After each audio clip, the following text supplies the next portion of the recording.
మన తండ్రి అయిన దేవుని నుండి, యేసుక్రీస్తు ప్రభు నుండి, పరిశుద్ధాత్మ దేవుని నుండి మీకు కృపా సమాధానము కలుగునుగాక. ఆమేన్. విశ్వాసపు కొదు. నీ విశ్వాసమును బట్టి దేవుడు సంతోషిస్తున్నాడు.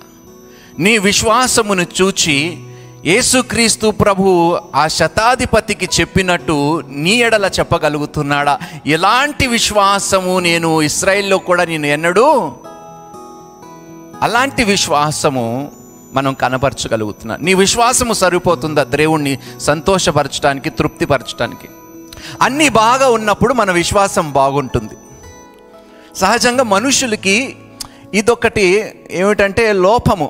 అన్నీ బాగున్నప్పుడు దేవుని యందు మన విశ్వాసము బాగుంటుంది. కానీ పరిస్థితులు మనకి వ్యతిరేకముగా, మనకు అనుకూలంగా లేకపోయినప్పుడు మన విశ్వాసములో ఎందుకో వెనకంజు వేస్తాం. మనం విశ్వాసము పూర్తిగా తొలగిపోదు, కానీ నమ్మవలసినంత విశ్వాసము మనకి దేవుని ఎడల ఉండదు. దేవుడు ఏమంటున్నాడు? నీ దేవుడనైన యెహోవాగనగు నేను భయపడకము నేను నీకు సహాయము చేసేదనని చెప్పుచు. మనుషులు చేసిన వంటి సహాయము కాదు దేవుడు చేసేది. దేవుడు ఏ పని చేసినా అది పూర్తి చేసే తీరుతాడు. నువ్వు ఊహించిన దానికన్నా, అనుకున్న దానికన్నా అత్యధికమైన మేలే దేవుడు చేసి తీరుతాడు. ఈరోజు మిమ్మల్ని మీరు ప్రశ్నించుకోండి, అడగండి. ప్రతికూల పరిస్థితుల్లో ఎందుకు మన విశ్వాసములో వెనకడుగు వేశాము? దేవుడేమో నీ చెయ్యి నేను పట్టుకొనుచున్నాను, నీకు సహాయము చేసేది నేనే అని చెప్పిన తర్వాత కూడా ఎందుకు మన విశ్వాసము ఆయా సమయాల్లో తగ్గిపోవచ్చున్నది? అడిగారా? ఎప్పుడైనా ఆలోచించారా? అన్నీ బాగుంటే విశ్వాసము బాగుంటుందండి. బాగోలేనప్పుడే నిజమైన విశ్వాసం మనం కనపరచాలి. అలాంటి స్థితిలోనే ఉండాలని దేవుడు కూడా ఆశ కలిగి ఉన్నాడు.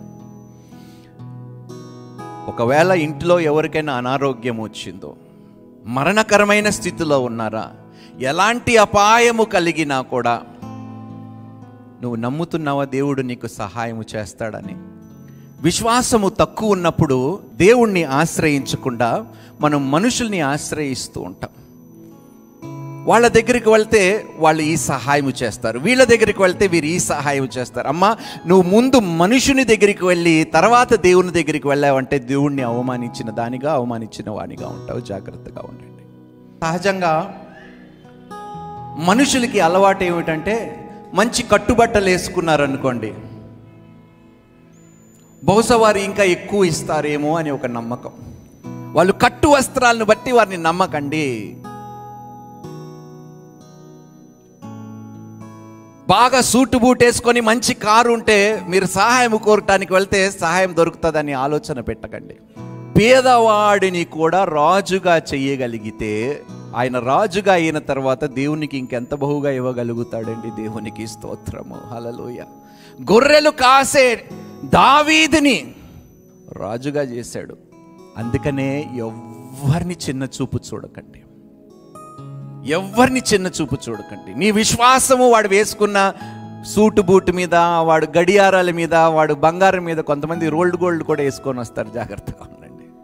అలాంటి వారిని నువ్వు నమ్మి ఎక్కువ ప్రాధాన్యత ఇచ్చావంటే దేవుణ్ణి సంఘములోనే నువ్వు అవమానించిన దానిగా, వాడిగా ఉంటావు.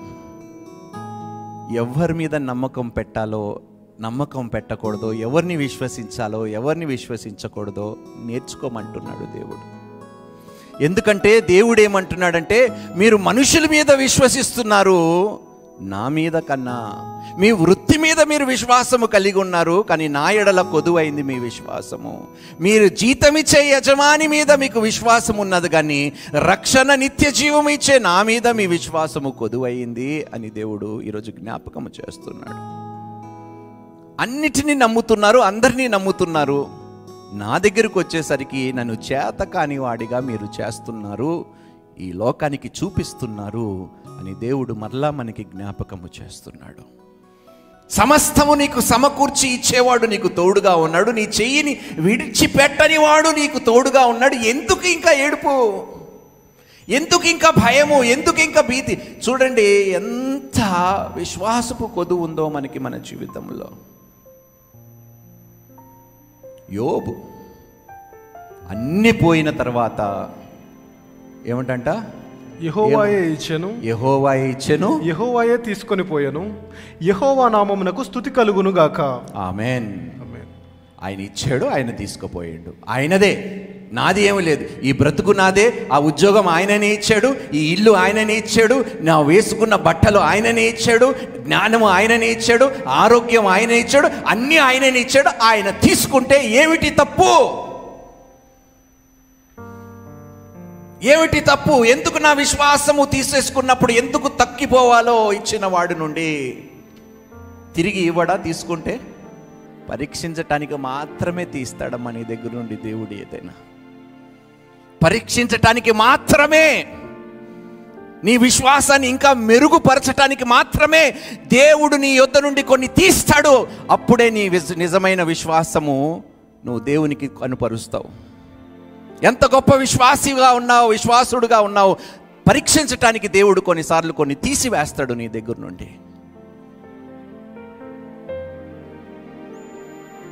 ఆ సమయంలో నువ్వు ఎలాంటి విశ్వాసము కనుపరుస్తున్నావు? ఆ సమయంలో నీ విశ్వాసము కొదువైతే ఎంత దౌర్భాగ్యమో తెలుసా అమ్మా. ఆ కోవలో మనం ఉండకూడదు క్రైస్తవులుగా.